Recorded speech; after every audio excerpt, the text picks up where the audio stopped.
Chair, nagsilbi ako ng 38 years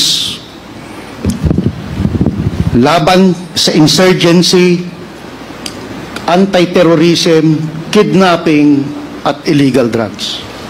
Never na pumatong ako. Kaya kong tumingin kahit kaninong mata na wala akong pinirahan kahit kanino. Now, bakit ko daw kinlir si Michael Yang? 2004, kahit magtumbling-tumbling si Colonel Asierto, walang pangalang Michael Yang na personality sa Davao Clandestine Laboratory. Dahil kung kasama ang Michael Yang doon, dapat kasama siya sa kinasuhan namin. Umabot ng 2016, wala pa rin Michael Yang.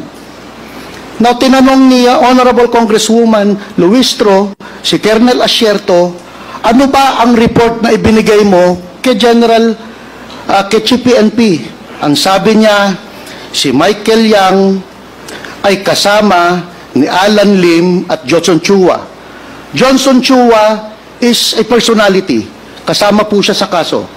Alan Lim is a personality na nahuli sa Cavite Clandestine Laboratory.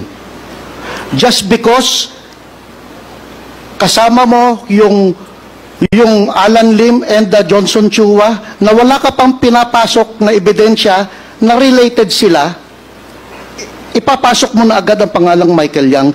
In fact, walang information na pumasok sa akin na Michael Yang is involved.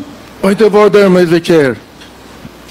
Ano ba, sino ang pinapaliwanag ni General Villanueva? Siya ba o si Michael Yang?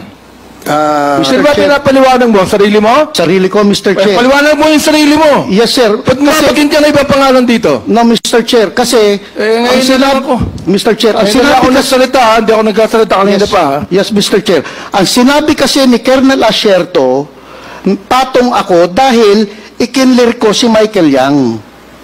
So, as far as I'm concerned, Mr. Chair, wala akong kahit anong information about Michael Yang. Nagbigay siya ng information kay General Bato, kay General Aquino.